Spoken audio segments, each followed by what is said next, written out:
Thank you for taking the time out today to view this presentation from TANC, the Trans-American Alliance for a National Consensus, advocating a dual platform, direct democracy, and citizens' assembly grassroots legislative movement. I'm not going to elaborate too much on this graphic I did for a advertisement for our representative democracy at work. But I'm sure you can recognize from many of the politicians on both the federal and state levels, and including some of these influence peddlers pictured here, that most of them got various federal or felony convictions for their various misdeeds. As you likely notice, in the bottom row is the members of the Nixon administration, and really believe that this pattern of dysfunction and pervasive corruption within our government, because of the influence of lobbyists and other influence peddlers, really dates back more than four. Clearly, American citizens deserve better, and they can do better by individually addressing the socio-economic needs of fellow citizens in all reaches of the country. TANC is initially proposing that college students and university scholars serve as the key catalysts in bringing together all citizens from every segment of American society through the auspices of college campuses and up. One of the key goals is to establish a local and regionalized citizens' assembly architecture in all 50 states of the Union in order to spread out and decentralize the authority of the federal government so it meets the needs of its citizens in all reaches of the country. And also, with this spread out system, it make it very difficult for lobbyists and other influence peddlers to try to scramble across the country to go to any of these regional hearings or town. The foundational framework for TANC's proposed Electorate Legislative Consortium, or Citizens' Assembly, lies within a draft bill, the National Alliance Renewal Act, also known as NARA, which you'll see a website address below that you can download and or view the document itself. Within NARA is detailed draft language for a proposed 28th Amendment to the Constitution, calling for the permanent enactment of a fourth complementary but binding electorate branch of the federal government, looking to bring in a rotating pool of citizens to participate in nonpartisan electorate legislative assemblies in local regional areas. Again, this operational and functional flow chart here kind of explains what we try to do is create a national alliance conference. It'll be an annual meeting in order to identify key socio-economic bills and set a bill-making agenda.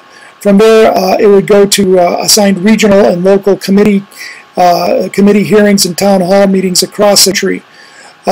That would again solicit testimony from expert testimony from key segments of American society. Those compiled findings then would go to a separately assigned small pool of regional, again, student delegates and scholar councils for a separate national committee to do the draft bill authoring.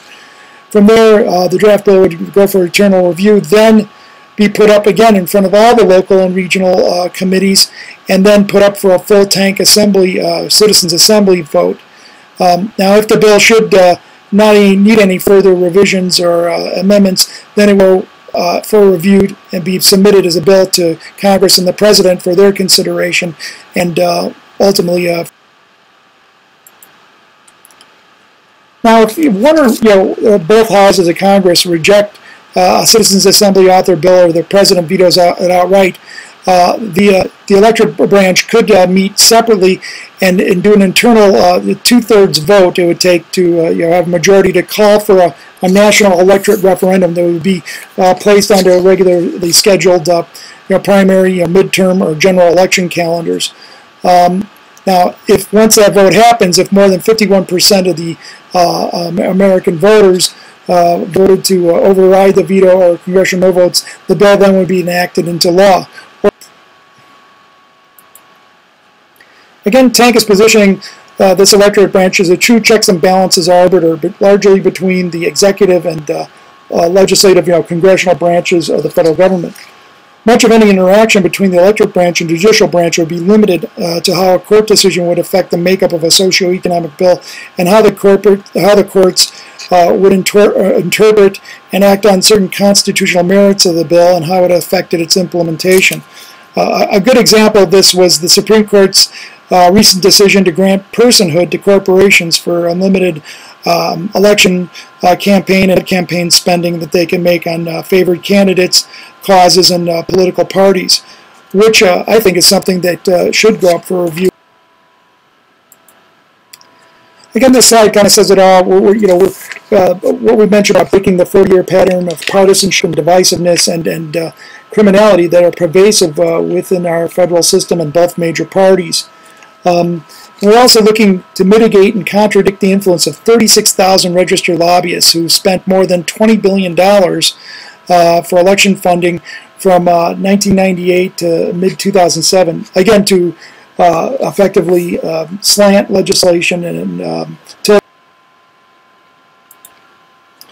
I think you get the essence of what the benefits of nonpartisan citizens' assembly and national electorate referendums would have in restoring the fabric of American prosperity, competitiveness, and general well-being of our society.